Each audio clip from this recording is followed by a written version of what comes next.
Hi everyone, welcome to an episode of Inquest of the Wicked. This is your favorite ugly rat baby Terry.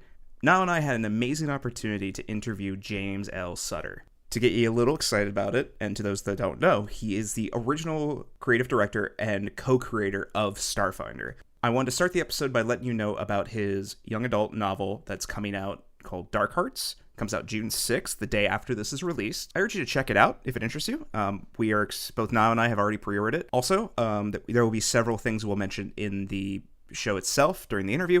Everything we mentioned will be linked in the show notes. I urge you to check them all out. James was an absolute blast to chat with, and I hope maybe in the future we can do it again.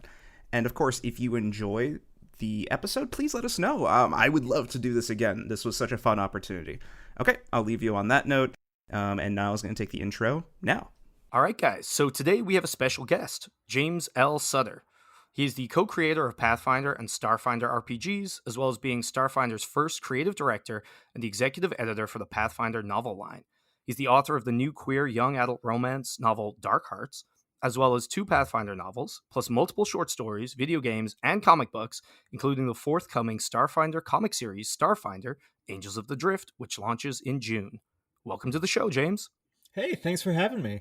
Thank you for cutting out some time to be here. We really appreciate it. Yeah, no, my pleasure. It sounds like you do have a very busy schedule. What, with 2 releases in 1 month? Congrats, by the way. Yeah, thank you. That was definitely not a thing that I had planned on. That's just sort of how it happened. And so I went, oh, okay. So this month is going to be all about just trying to make sure people know these projects exist. And that's where we come in. Yes, yeah, we'll try to get it out as much as possible for you. Thank you. Yeah, it's such a weird thing in publishing where, the publishers, obviously they do their part, but so much is you write the project and then you just have to find ways to tell people about it. It's not even necessarily selling people on it, just making folks know it exists. Mm-hmm. Yeah, it's funny, like, as a writer, you then have to be also you have to wear so many other hats, like publicist and, it's very self-driven. Yeah, no, you're basically, if you're a sort of independent author, it's basically a small business. For all the time that you spend writing, there's also a lot of like, quarterly tax filings and all just sort of random entrepreneur stuff where you're like, I did not expect to have to do this, writing about, dragons and kissing. With all these projects going on, do you find that you thrive in that type of environment? Do you enjoy having so much going on all at once? I do. I mean, I always have. I'm sort of a dilettante. I've always had, various different game projects and fiction and music and things going on at the same time. And I find it keeps me fresh to be able to jump from genre to genre or media to media. So it's nice to work on a novel for a little bit and then work on a comic. I will say that since I left the game industry and started writing full time, I've discovered more and more the joy of just being able to focus on one project, like really dive into a novel and just write it till it's done. That's something that I didn't have for the first 20 years of my career. And so it's kind of a nice bonus to be able to just live in one world. How do you find that focus? I'm curious. Oh my God, I'm. You realize that was going to be a loaded question. The honest truth is that I often don't. I'm just as distractible as everybody else. The thing that's been working for me recently for trying to really buckle down is this thing called the Pomodoro method, where you set a timer and just say, okay, for the next 45 minutes, I'm going to focus exclusively on this one task. And then when the timer goes off, I can take a break, check my email, whatever. But that I find helps a lot, because the willpower to just sit down and work for 6 hours, as a freelancer, I do not have that. I'm living at home, there's laundry to be done. I need to, cook lunch for my wife or whatever, but if it's only 45 minutes, I can tell myself, look, anything that comes up can wait for 45 minutes. And so it makes it much easier to just focus. And then of course, once you're in the zone, it's a lot easier to stay in the zone. But those first 5 words are always harder than the next 500. It's all about getting the ball rolling. So I did during some the pre stuff I was looking up. One of the things I noticed got mentioned is there was a time, especially during before you went freelance, when you were doing a lot of the creative stuff, you don't actually remember creating some of the things. Yeah, no, I mean that happens, especially in a group context like with Mhm, Pathfinder or Starfinder, when you're working with a big team of like really amazing folks. There's some stuff that I know, like, okay, this was my thing and I created this whole cloth. But a lot of the mhm, time it's sort of an all hands on deck approach. And so there's plenty of stuff where I've opened books and seen my name in the author list and go, God, what did I think I wrote this chapter, but it might have been one of the other ones, especially because when I was an editor and developer at Paizo, I would write sections for books or write entire books, but then I would also, be working on them. And so once you've rewritten a chapter, it can become hard to remember whether you wrote it in the first place or not, like which ideas came from the author versus which ones were added in development and whatnot. So, Mhm. yeah, there's plenty of stuff where I can look at that and go, oh, that kind of sounds like me, or that kind of sounds like Wes Schneider or James Jacobs or Eric Mona. But at that point, you're almost guessing based on the style rather than actually remembering who wrote what. Like I have to go check my computer to see the files and go like, oh, I guess I did write those monsters. Okay, mhm. cool. What was the most surprising thing that like came out of that where you like you saw you're like, oh, I wrote that. Oh, and just I'm Oh, curious. I don't even remember. But like if you ask me which monsters I wrote for say the first Pathfinder bestiary, I have no idea. I know I wrote like at least a dozen of them. I think the basilisk was one of them, and Mhm. that is all I remember. There's so many others where it's like, it could have been me, it could have been anybody else. So how did I know this is a big question, but like how did it all start? Like when you were co-creating Pathfinder, Starfinder, like what was kind of like the drive for that? So, well, for me personally, I got into working in the role playing game industry because I had come out of college where I thought I was going to do journalism. And because in college, journalism is all, sex, drugs, and rock and roll. Go have adventures and write about it. Like it was very, at least for me, like those are the sorts of stories that I was writing, where I wanted to be like a rock critic, do the almost famous thing. Mhm. Uh, and then I got out of college and realized that the newspapers, the local suburban newspapers didn't want to pay for that.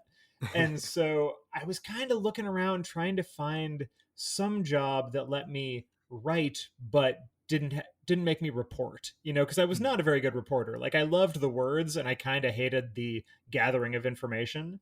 So I found that the Dungeons and Dragons magazines, as well as Amazing Stories, were based out of we're at this company called Paizo based nearby where I lived in Seattle. And so I saw they were hiring an editor in chief for Amazing Stories magazine. And so I, essentially cold called the CEO of the company and said, "Hey, I am totally unqualified for that job, but here's what I can do." And like, here's my portfolio because I had written a bunch of articles at that point. Um, do you have any jobs that might be appropriate for me? And the CEO of Paizo, Lisa Stevens, uh, I guess maybe just because she liked my hustle, like brought me in and interviewed me and said, well, hey, we don't have a job right now, but let me see what I can do. And so she ended up giving me a freelancer job finding images for products on their web store at a nickel a JPEG. And so that was Huh. my that was my entry into the industry. And then that turned into an internship, which turned into a customer service job. And then within maybe a year or so, I ended up as an assistant editor on Dungeon Magazine. And so then I worked on the magazines for another couple of years there. And then the company, we had making the Dungeons and Dragons magazines had been our big thing, but that was all licensed from Wizards of the Coast, and Mhm. Wizards took the license back, and so we all kind of looked at each other and went, "Oh no! Like we don't. This is like writing D&D adventures is all we know how to do. Like how are we Mhm, going to support ourselves?" And so we decided to create the Pathfinder Adventure Path and that whole setting, and so we could do Dungeons and Dragons adventures, but with our own world, with our own Mhm. IP. And then that quickly spun into a whole role playing game once fourth edition came out, and we wanted to keep with the OGL for 3.5. And so we made Pathfinder, which was kind of 3.5 plus plus. And then that really just took off. And kind of overnight, we had this viable business, and we just sort of held on and rode the horse as far as it would take us. And so, I got to do all sorts of cool stuff. Like I said, I was an editor, I was a developer. I got to be in charge of the novel line because I was I got tapped early on as the fiction guy. I didn't have a ton of experience when I started there, but I'd sold a couple of short stories, which was more than a lot of other folks in the company had who were more game based. So they went, okay, you're the fiction guy, go. And so I ended up I learned so much from editing all that fiction and, commissioning from all these great authors and really seeing the process of a novel go from the initial idea to the final draft. And doing that for 40 books is really what taught me how to do it on my own. And so, I got to write novels, I got to do a bunch of game development, and my favorite part of game development is sort of early on where you've got just this big blank map and you got to fill it in. And so with Pathfinder, there were some of my favorite projects were either the early stuff where it was like, okay, here's Kyonin. This is where our elves are from. You get to just put whatever you want here. Same with, I did, Belkson, or even like Varisia, which was our first real sort of like core setting for Pathfinder. That was, James Jacobs's baby, but it was still mostly empty map. He had a few locations he was really into. And so he just handed it to me and was like, put stuff in here. And so one of my first Pathfinder assignments was just filling out Varisia, which would come to be this huge center of sort of the emotional heart of the campaign setting for a lot of people. And so then, I also, over the years, I got really into finding little corners of the setting that the other devs didn't care about as much, and just saying like, hey, will you guys just give me a blank check to do whatever I want here? And frequently the answer was like, yeah, sure. So I got to, do stuff like completely develop the the fairy realm, the first, which we call the first world, and all of those gods there. Or I had this city called Kermaga that was really my baby. But one of those things was the solar system, because the Pathfinder setting is all based on Galarian, which is this one planet. But we knew there were other planets in the solar system. So I said, I'm a big science fiction fan. Can I go ahead and just make the rest of the solar system? And everybody kind of went, yeah, sure, why not? Go for it. And that became this book called Distant Worlds, which got really popular with the fans. And then was also, it had created this sort of framework so that when the time came to do Starfinder, it was a pretty natural choice to make that the setting for the game. We're going to do Pathfinder in the future. Well, here's its whole solar system, so that became the Pact Worlds, and was also, to a large extent, I think, what got me the gig as the creative director, because here I was so familiar with the foundation of the setting because it was the book that I'd written. And so I then got to, lead that team, which was really, there were a whole bunch of people on that project. Basically everybody in the company had their hands in it to some extent, whether the design team working on classes or the developers working on the setting and the gameplay, and, all the way down to, the customer service team play testing the game for us was invaluable and really caught us in a lot of stuff that would not have been as good had they not called us on it. So it was really a full team effort. And then I guess to finish out the story, I guided that team as creative director from sort of the game's inception all the way through its launch in 2017. And then its launch was so successful. Like, it was such a smash hit at Gen Con that, we all got to go and feel like rock stars, looking at the line around the convention center to get a copy of the book, that on the way home, I was just thinking, this is really as good as it gets in the game industry. Like, this is the top. And so I decided to go out on a high note, and I quit a couple of weeks later, and really surprised the heck out of my coworkers. But I just felt like, I think I did what I came to do. And so, of course I can't stay away. I've still written adventures and stuff freelance, and now I'm writing the Starfinder comic book. But that was sort of my cue to like, all right, I have completed games.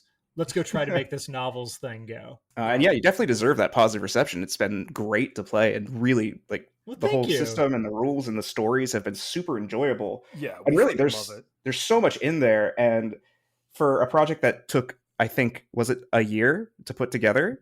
It was 1 year from Damn. when, Eric Mona said, "All right, we're doing it," to when we had to ship the book. And that is a for a book of this size, that would be ambitious, but we had to build the game first. So, to build an entire game and then like all the books to support it to come out at launch, because you have to have the core rule book, which needed to have not just the rules, but also setting material and starship combat and conversion Mhm. rules. Like there was about 1 million pages of content that we had to squash in there. Plus, we needed to get the Alien Archive out and like an adventure, all of this stuff that goes along with it. So, yeah, it was a fun year in a lot of ways because, like, creatively, it was very satisfying. But Mhm. it was also, without doubt, the most brutal march of a year that at least I had ever had in my 13 years at the company. It was just a grind. But I can't argue with the result. It's such a tight game that the fact that it only took a year surprises the fuck out of me. I mean, we had a lot of really great people working on it, and it was, like I say, it was all hands on deck.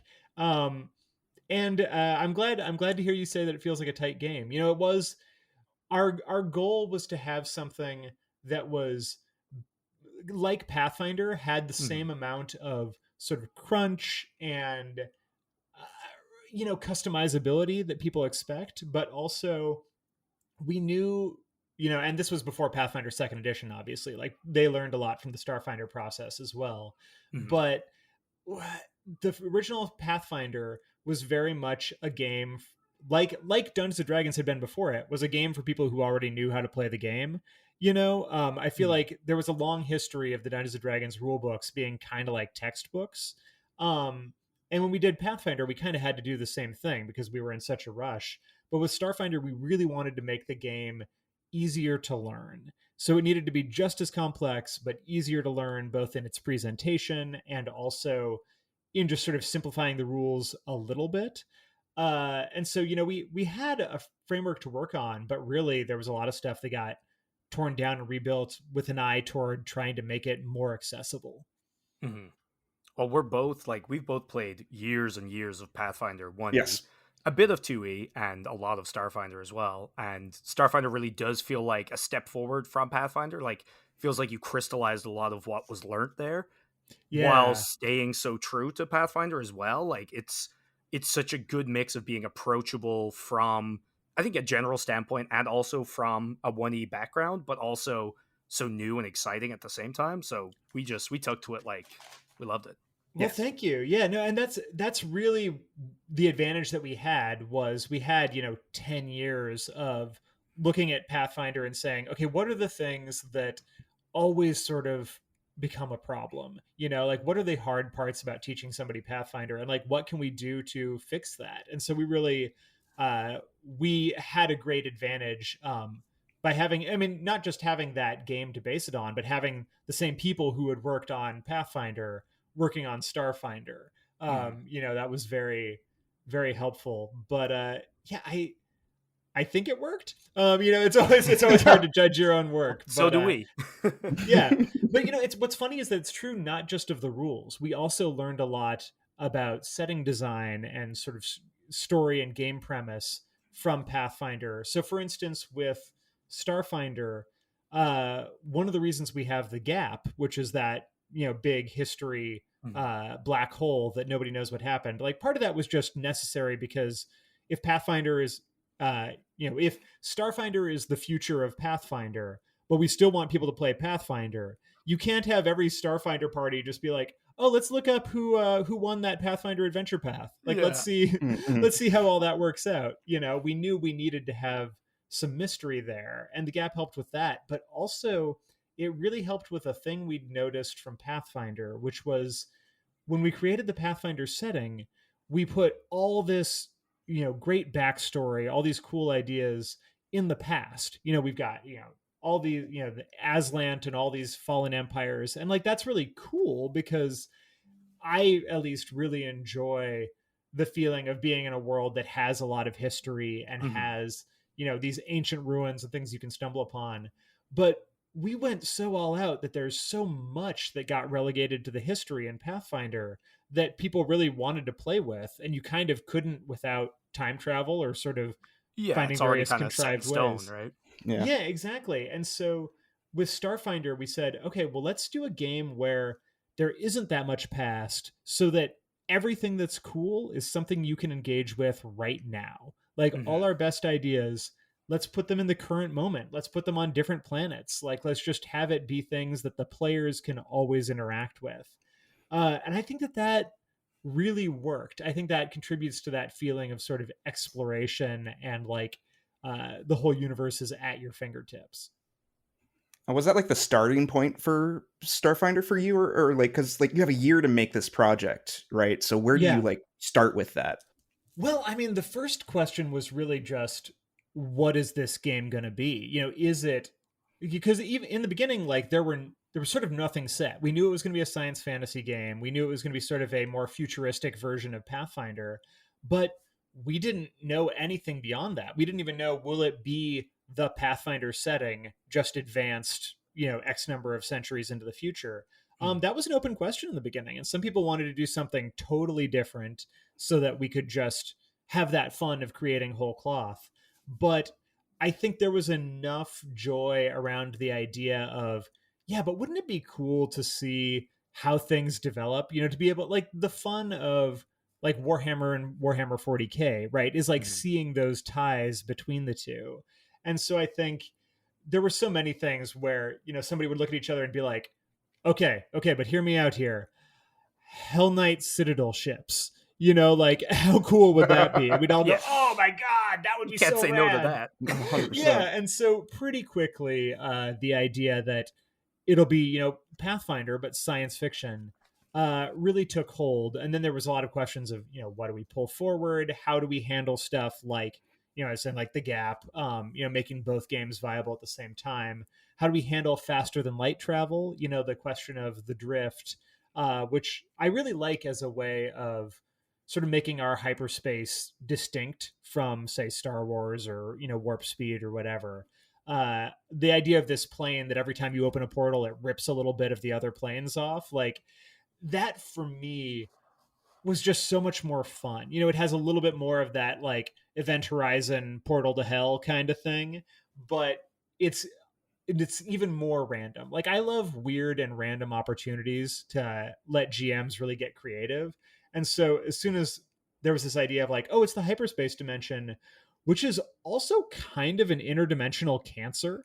It's like growing and ripping pieces off of other planes of the afterlife, and like, what do the other gods think about that? And it sort of went, oh, this is a story. This is a hook that I can really play with. Yeah, that's narrative fuel right there. Yeah, but then, pretty quickly, a lot of things just became the logistical questions of like, okay, what are our classes going to be? How are we going to make them different? How are we going to make sure that we're serving all of the sort of science fiction and fantasy tropes that we want to serve, and not just doing Pathfinder in the future, right? Like, Mhm. you can say, okay, the soldier is basically a fighter. It fills that role. But something like the Solarian was really brand new and was sort of our answer to like, how do you play Jedi? Because there's gonna be, anytime you've got a science fantasy game, people are gonna think Star Wars, and we don't want to rip that off, but we want to make Mhm. sure that you can tell Star Wars and you can tell Star Trek and Alien and all these different classic stories within this rule set. So what do we do? And so sort of making big lists of all the archetypal characters and games and things that we wanted to draw on really helped us figure out what classes and what species we needed to have in there for players.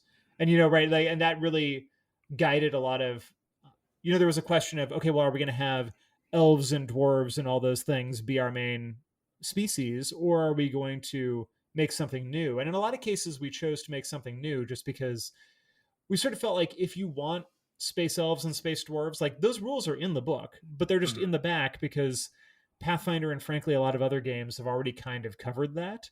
Yeah. And as much as I love the Pathfinder take on, on those different species. Like I'm a big fan of the elves. I've done a lot of work on them as sort of like aliens.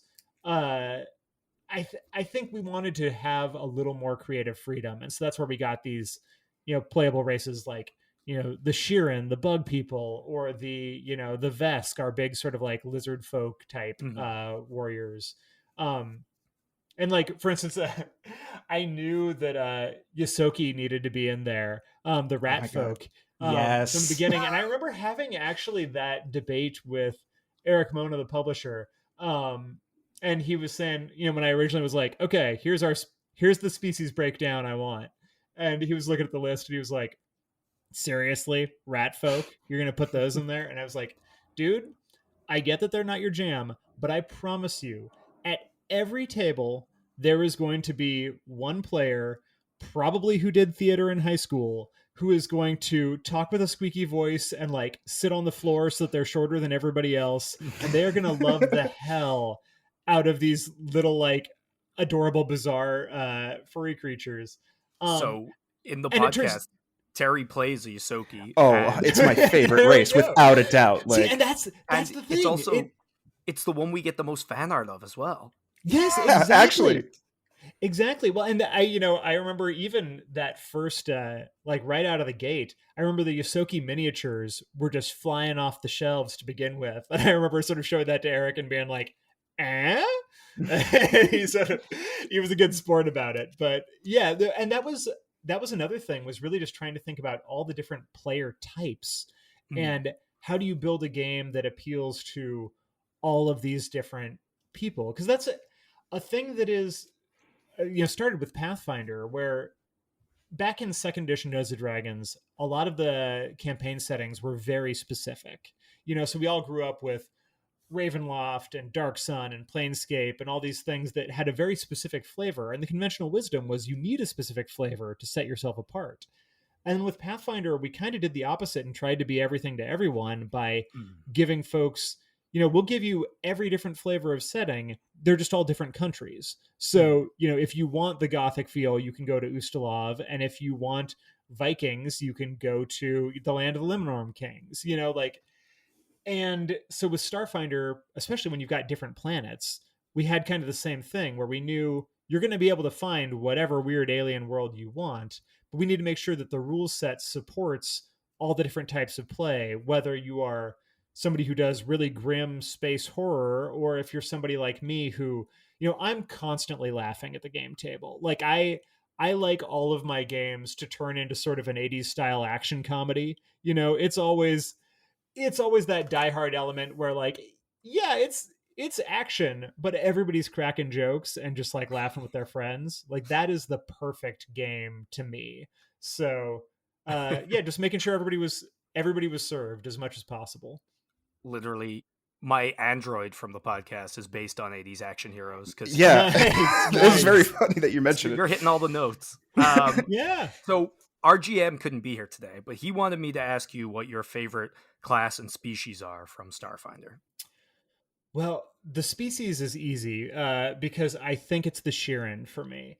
And I think the thing that I love so much about them is there's this little thing that I wrote just sort of when I was trying to figure out, okay, what makes these bug people interesting? And it's the idea that they used to be part of a hive mind, and the hive mind controlled them through these sort of organs in their brain, essentially just like press button, give reward, that kind of thing.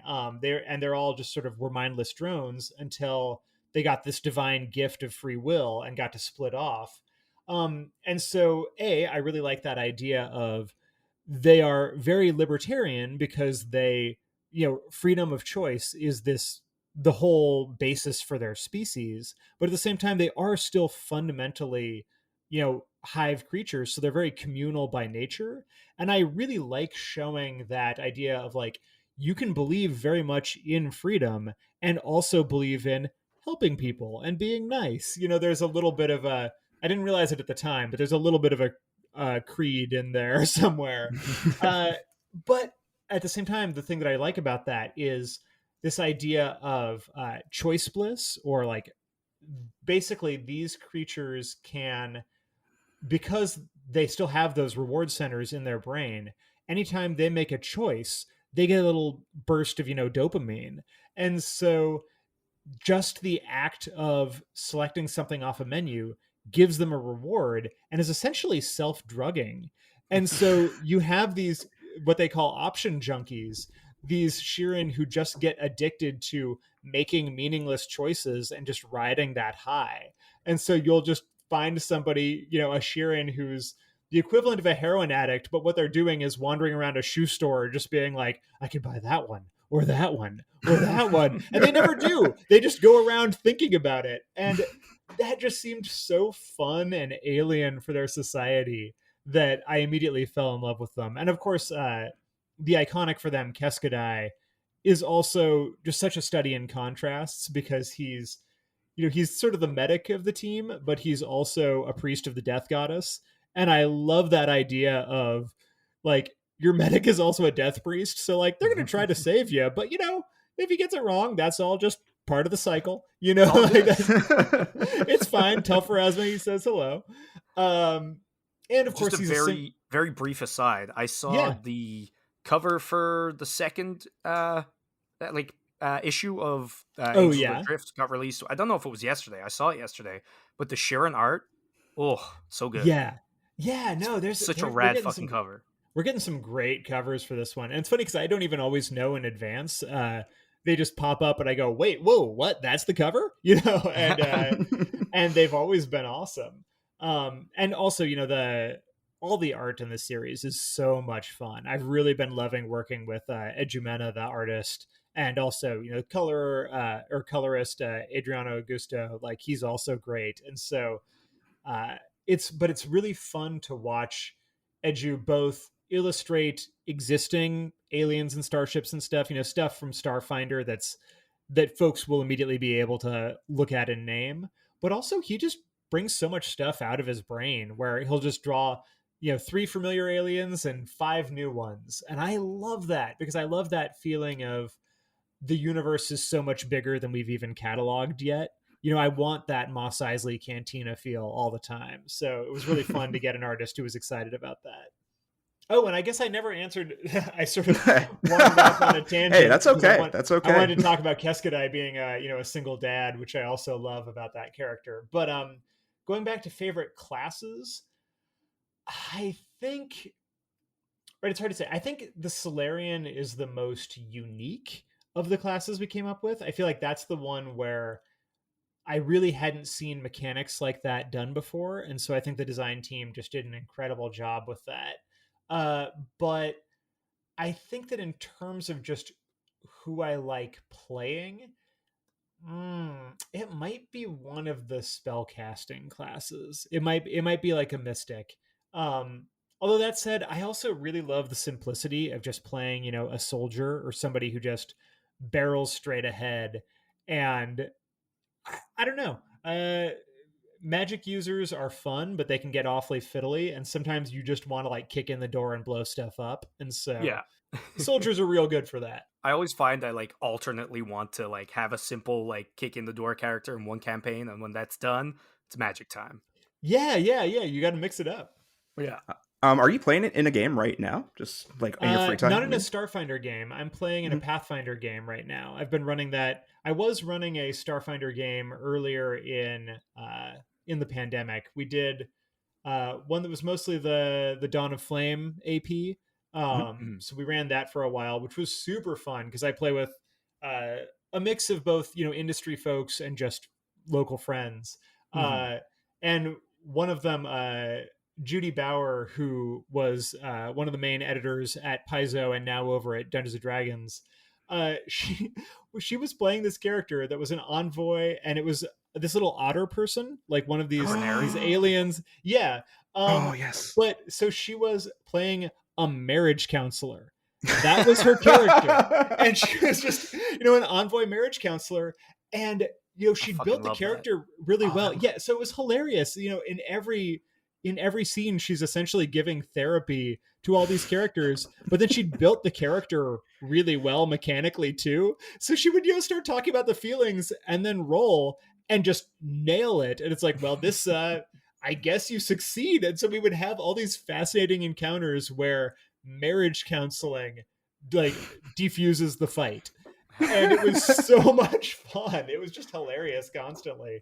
But yeah, so I was in a Starfinder campaign for a while, and then we switched over to doing some Pathfinder stuff, the new Gatewalkers AP, because I wrote the first adventure of that, which is sort of like an X-Files but in Pathfinder. And that was one where the developer in charge of the campaign, hit me up and said, hey, do you have time to write an adventure? And I went, honestly, like, I'm really busy with all these novels. And he was like, okay, but it's going to go to both the first world, which is that thing that you poured so much energy into, and also other planets, which are that element of the setting you poured so much into. And he showed me the outline, and I went, I can't not say yes.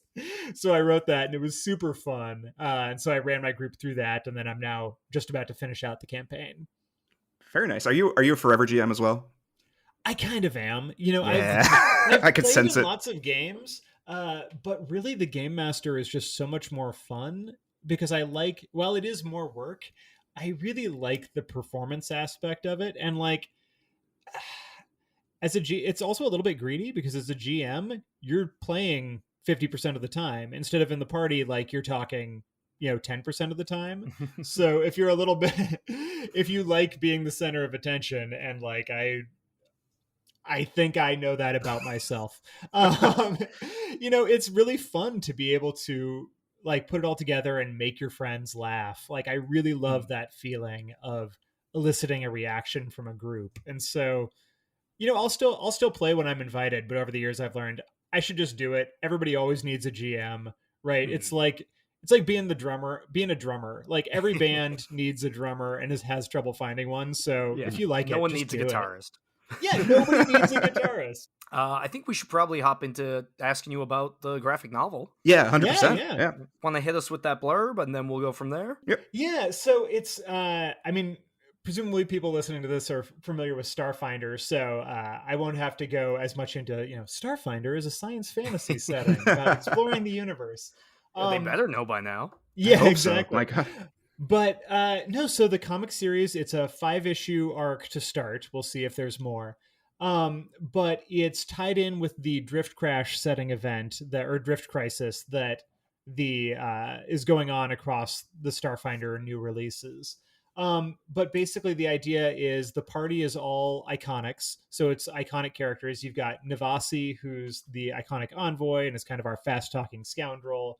You've got Obuzaya, who's our big Vesk lizard warrior. You've got Keskadai, who I already talked about. You've got Quig, the mechanic.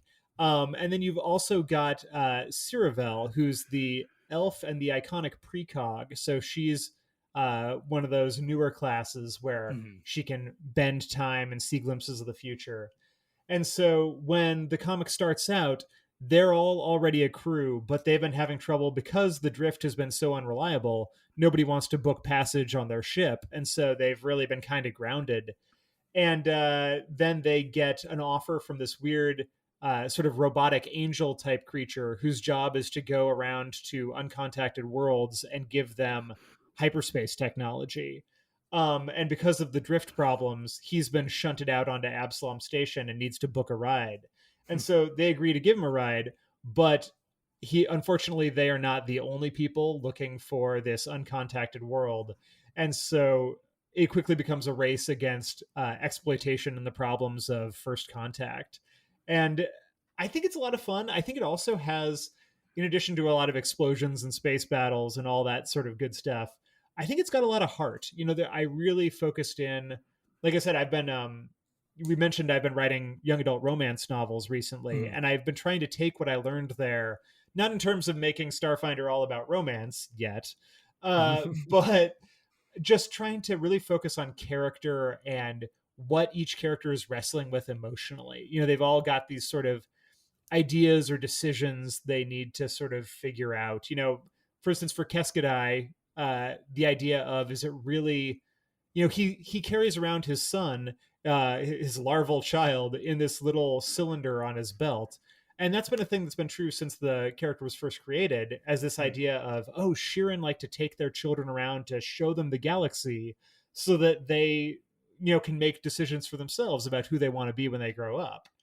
And it's something he believes really strongly in. But then as they find themselves in danger again and again, he has to ask, is it really, am I a good parent if I'm constantly putting my child in danger? Like, do I honor his choice to come with me, or do I sort of paternally say, no, you have to go be safe? And so it's every character's got some questions like that they're wrestling with. And I really wanted to make sure that while these characters, they are iconic is right in the name, they are meant to represent their class as well as be individual characters, but I still wanted to give them some growth. I still wanted to let them change emotionally and in their outlook. And so I think we hit a good balance. Like I hope people really leave the comic invested in these characters more than anything. And so I believe you were reached out to they reached out to you to start. So when that happened, did you immediately have this idea, or did you have like a few and it kind of boiled down to this, or like how was that kind of process? Well, they reached out to me. Mark Moreland over at Paizo hit me up, which was lovely because I've been gone from the company for 5+ years now, but even in the beginning, I'd always hoped that there would be Starfinder comics, and so as I was leaving, I was definitely like, hey Mark, if there are ever Starfinder comics and you need somebody to write them, you know my email. And sure enough, he reached out and said, because I'd written also, in addition to being Starfinder's, creative director back at the beginning, I'd also written a bunch of the Pathfinder comics. And so I had this history with them and with Dynamite. And so it was not, it just sort of made sense, I think, for a lot of folks, which was great for me. But they reached out and said, hey, here's what we want. We know we want a story that's tied into the Drift Crisis. We know kind of that we want it to start in the Pact Worlds, but then quickly leave there and go to a new planet. And we also know some of the characters we want to see in the party. And I went, great. And so I, took sort of their guidelines, whipped up a pitch. They liked it. Then I whipped up a full outline of, issue by issue, here's what's going to happen. And, went back and forth and got feedback on different elements. And then they pretty much turned me loose to just write the whole series. And Dynamite was amazing in just kind of, back in my play. Like I would say, hey, I want to do this. And they would say, cool, go for it. You're the one who knows the story. So tell it the way you want to tell it. And it was really fun. Of course, there's always back and forth with, working with an artist. You want to make sure you leave some room for them to play as well. But yeah, it was really quite smooth and seamless.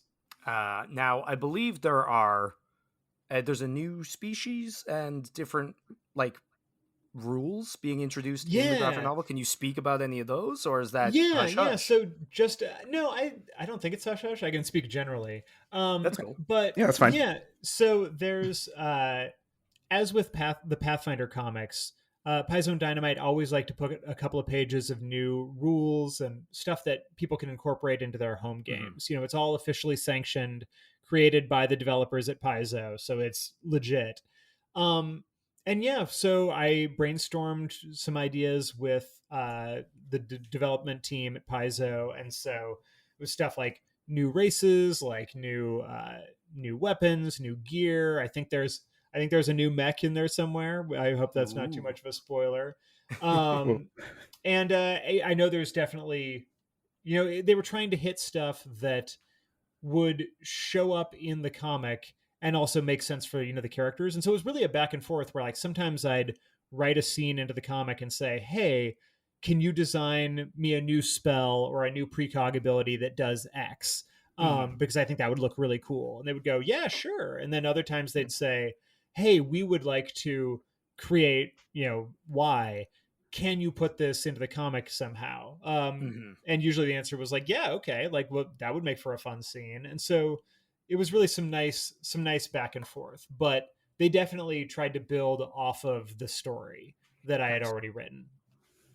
That's it. Yeah, I really like hearing like that this bounce between you, the both of you, and to come up with like both the story and the things that are impacting it and making it playable. That's fun. I like that. Yeah, well, and the rules are so important, especially a thing that I learned as the guy in charge of the Pathfinder novel line is you really need to make sure that the fiction always corresponds to the rules. You don't want it to feel too clunky and obvious, but at the same time, the rules, in the way I interpret it, is the rules are our way of understanding an objective reality that these characters live in. Like, these are the rules of their universe, so you can't break them. It's not like oh, why do I have to do it this way? It's like, this is just how their world works. This is just our attempt to describe it. And so, I think it's really important every time I write, magic or something into a scene, I always, have a little aside in the notes in my script that says, hey, here's the spell, here's the math on how it works. And sometimes, if I want to do something different, I'll say, hey, I would like there to be a new spell. I think it would be, second level. I think it would do X, Y, and Z. Can we do that? And so, I have the advantage of having worked in the game design side for so long. I have a fairly instinctive grasp of how it all works. But of course, you all, every time anybody writes a script, you're always going to get burned where there's that one scene where you thought you knew how a spell works. And then somebody goes, oh, you should go back and read that description again. And then you go, oh no, I got it wrong. And but that's been true since, I was writing the Pathfinder novels, that I've had that experience many times, so I know how to deal with it. Well, and the other thing is that and this is a thing that, occasionally drove my colleagues nuts, is I can do the rules, but I don't really care about rules that much. I'm so much more a story, gameplay, setting kind of guy. Which means that, like when I was creative director for Starfinder, like I knew that wasn't my strength, so I didn't try to do it. I just was the one there with the design team being like, hey, can we help guide this? But, I don't need to be the one calculating the damage curve. Like, that's not my skill set. But yeah, so it's always funny when I meet people who are really into the crunch and somebody will ask me a question about a rule and I'll be like, oh, I have no idea. They'll be like, what? This is the game that you worked on. It's like, yeah. And I worked with some very talented rules designers. And also I have read like 7 versions of that rule between when it started and when it went to print. So I don't know. I don't remember which one went in the book, Yeah. And it's the graphic novel is out June 21st, I believe. Yeah, so the first issue, so it's coming out in 2 ways. It's got the sort of monthly floppy that you can get from your local comic store, and that the first one hits in June and is then bi-monthly. So every month it's either Pathfinder or Starfinder has a new comic out, so they kind of alternate. Cool. But if you just want to skip the floppies and the pull lists and just get the whole thing, there's actually a Kickstarter right now from Dynamite where you can reserve the hardcover collection of the whole thing. So if folks want to just jump in on that and just be done, that's a great way too. And you also have Darkhearts coming out. Yes. Yeah. Tell us about that. Hits. Yep. That hits in 6 days. Sorry. No, I don't know when this comes out. It's 12 days from now, but it's June 6th. And so Darkhearts is my first young adult novel. And it's young adult contemporary. It's set in Seattle. And it's a queer romance all about falling in love with the boy who stole your chance to be a rock star. So the idea is... I love that. Yeah. So the idea is the main character, David, in middle school, he formed a rock band with his best friends, but then everybody's egos got big and he stormed out.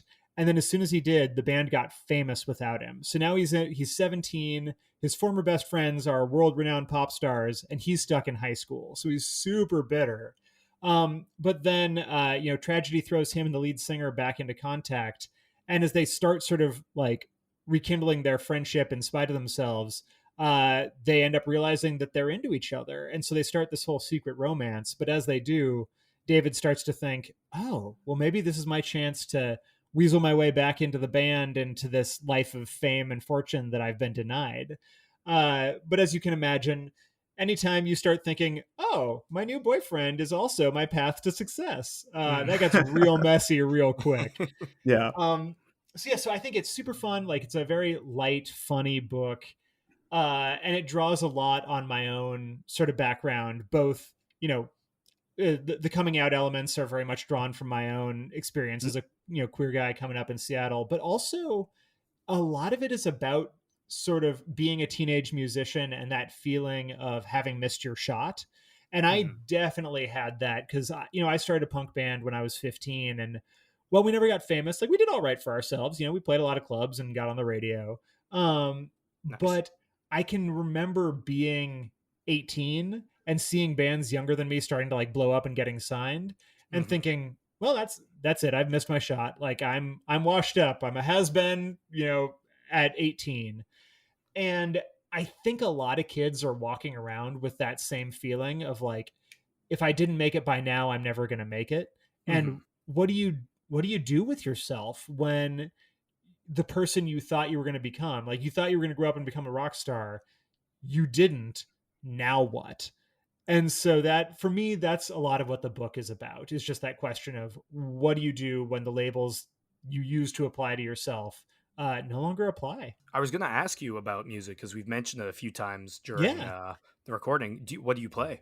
Well, I play guitar and bass, and I sing. I do some like programming and whatnot in music software, but I'm primarily think of myself as a guitarist and a bassist. But Okay. I played for years in a punk band when I was a teen, like punk and hardcore, and then in my early 20s, I was in sort of a hardcore progressive metal band Nice. for about 4 years, and that's the one that kind of got the biggest.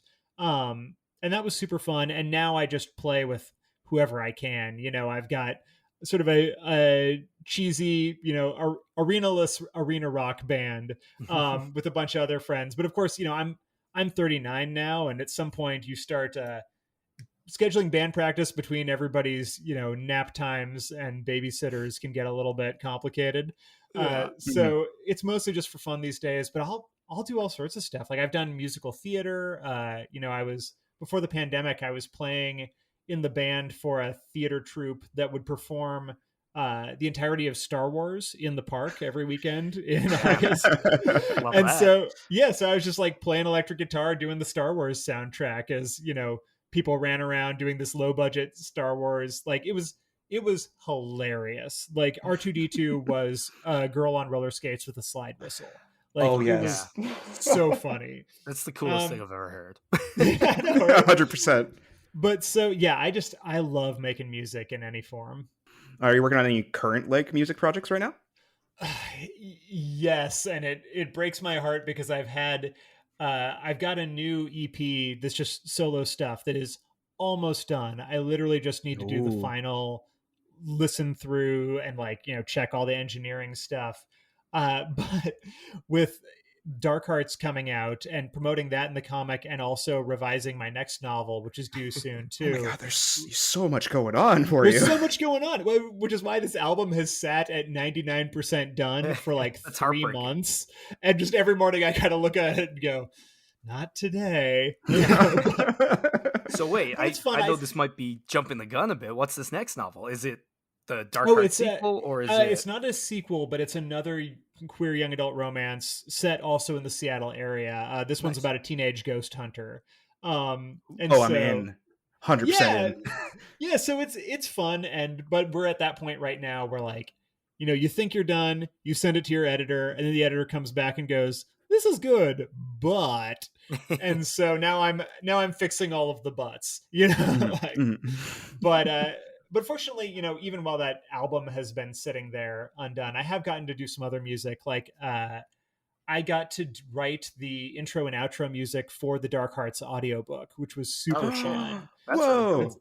Yeah, right. Like, I'd always sort of, I'm a huge audiobook fan, and every time I would hear them, they always have that some little bit of music that's the intro and the outro. And I always thought, well, somebody's job is to write those jingles, like, who is making that? And so when I, sold this book and Macmillan Audio picked up the audiobook rights, I just asked them, I said, hey, where do you get this music? And can I apply to be the composer for it? And they went, oh yeah, sure, go for it. And so I just wrote a song and sent it to them, and they said, yeah, this is great. Perfect. So that was really fun. That was kind of a bucket list item because I've been enjoying Sick. doing a lot of stuff like podcast jingles for friends and stuff like Mhm. that. Mhm. That's amazing. Like I know we're jumping a little bit all over the place, but I know me and I are definitely a fan of Yeah. horror in that sense, and we Oh, read yeah, your yeah. short story from Nightmare, and we loved it. Oh, Can you which talk to one? us a little bit about? Oh, there's more than one. Well, I'm referring to the new I one. had two come out in like less 6 months. One I of read them them is both. The one with the To with cheer as they leave Cheers, you They Leave You behind. Behind. yeah, that's my favorite. The one that is the time travel parenting story all about placental cannibalism. Yeah, it was sick. Yeah, really It's enjoyed funny it. because we were like doing our prep for this, and I read it and was instantly like Terry, because Terry's a big horror guy, Oh, I am. and I like weird horror too, and it was like, Yeah, this is yeah, me great. This too. is I was like, you're gonna love it. And like I recently just sold my first short story, so like Oh, I've been reading a congrats. lot. Thank you. It's coming out in anthology in the summer, and I'm absolutely pumped because I've been trying to do it for a while. You know, the Yeah, writing yeah, world is no, hard. I know how that is, right? Especially, and the first ones are so important. Like it feels so good that first acceptance, and then you just Yeah. sort of keep rolling that snowball bigger and bigger, just over time. That's how you build a career. But that first one is so important. I was very impressed by all the short stories that you had as well, and just like, yeah, good Oh, job. thanks. They're great. You know, I loved To Cheer as They Leave You Behind. It was great. It was a whole yeah, trip, and it's like what I love is that it is so understandable. You know what I mean? Like right. you fully get why they're doing what they're doing, even while you fully know it's fucked up. I think they do too. It's great. Loved it. Well, and yeah. that's the thing. I guess it's probably not too much of a spoiler to tell the podcast. I guess if you don't want to know anything about the story, skip 30 seconds ahead. But like Mm-hmm. the basic premise is this woman who's like sort of very high powered driven career person realizes that anytime she eats the placenta from her baby, which is a thing people do, Mm-hmm. she can immediately go back in time a day and inhabit the body of her child and sort of take control. And how she uses that as a parent throughout the child's life and the ramifications of that. uh it's one of those weird ideas where somebody asked me where it came from and I'm like, I have no idea, man. Like That that's was going to be my next question. it was just one of those things. I mean, first off, like a lot of my friends have had kids in the last few years, so I think that was just on my mind. It felt like we went into the pandemic and nobody had kids, and we came out and suddenly there were toddlers everywhere. Everyone has kids Um, or dogs or a lot of yeah, sourdough. yeah, but Oh yeah. the eating of the placenta had always seemed sort of bizarre and fascinating to me. And somehow they got connected with time travel and body control. But I think really the heart of the story for me is about the voyeurism angle. And I Mm-hmm. think what makes it horror, I actually wasn't sure if Nightmare would buy it because it is like it's very weird and very dark, but I wasn't sure if it was horror. And then Wendy was Honestly, I felt weird calling it horror, even though I still believe it. You know what I mean? right, Like right. Well, it's it's dipping a toe psychological in such a horror, good right? way. Yeah. But I think the horror comes from seeing yourself in the main character. Like it's you read this thing and you see this urge to like live inside somebody else's body and control somebody else's life. And in empathizing with the main character, you see things about yourself that are really gross, Mhm. and I think that's why I think of it as horror, is because it makes me feel like guilt, Dirty. right? Yeah, exactly. And it's Oh like yes. Oh. and I think it's sort of like I feel like a different horror novel like Horns by Joe Hill has a lot of similar sort of like the horror is in the voyeurism. Like there's a lot more blood and guts in that one, but Mhm. it's all about seeing the dirty parts of people that they keep hidden. And I think that there's something to the act of reading that, which is both compelling and unsettling. And so, yeah, so actually, I hadn't written short stories in a lot of years, like, because once I switched over to doing novels, I kind of Mhm. didn't have time for it anymore. But I started reading a lot of, Joe Hill and Nathan Ballingrud and Cass Kaw and all these folks who were really just inspiring me. And so I started just let's see if I can write some horror short fiction because here I am spending all my time on young adult contemporary romance. Like I need that palate cleanser. And I ended up writing 3 stories, and like 2 of them ended up at Nightmare, and one of them ended up in the magazine of fantasy and science fiction. Yeah. And so I felt very fortunate that those all found homes because I really liked all of them. All big magazines too. So Yeah, no, Yeah, it was really yeah. a Congrats, nice. it's great.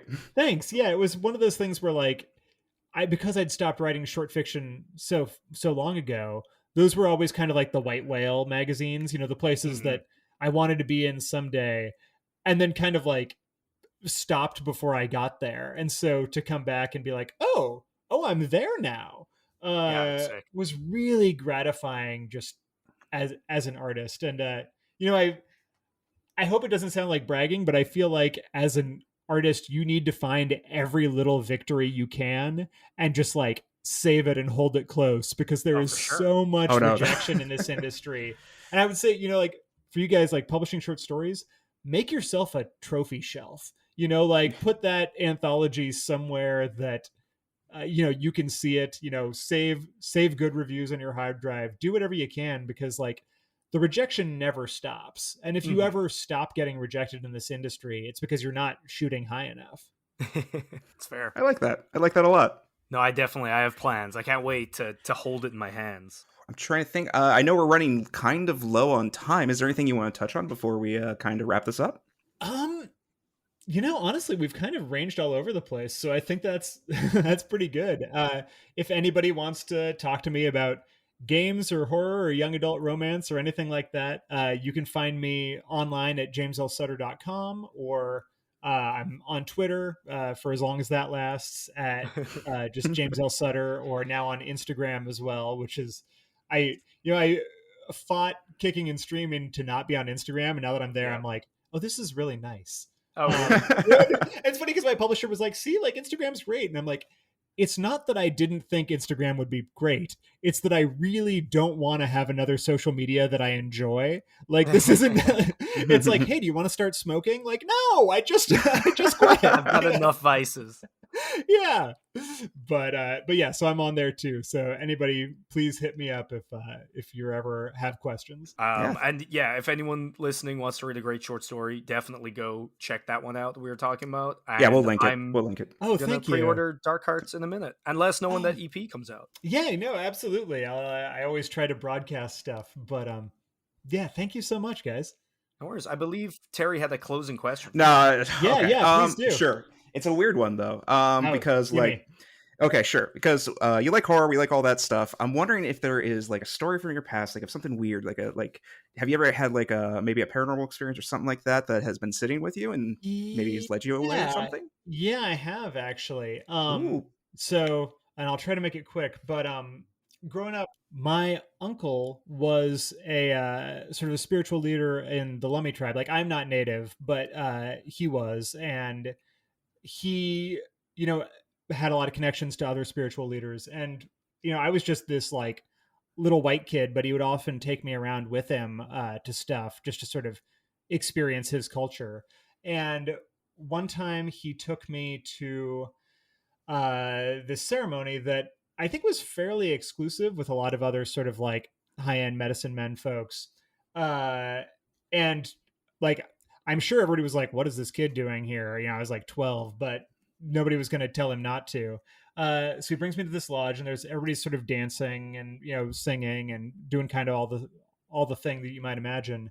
And they bring out this one shaman who had come in from Canada for the night.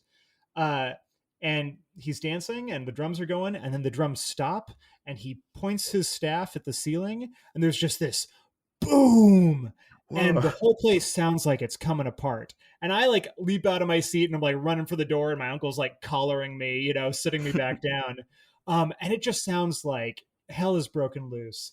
And then the drums and singing start again, he dances some more, and then he points his stick at the ceiling and it stops. I'm just like, what the hell? And then afterward, as we're leaving the sweat lodge, I look at the ground and there's just hail, like thick on the ground, in like a 60-foot radius around the sweat lodge and nowhere else. And I'm just like, What? holy shit. And like, we were only a couple miles from where my parents were at the time, but when I got home, I asked like, was there a hailstorm? And they were like, what are you talking about? No, the sky was perfectly clear.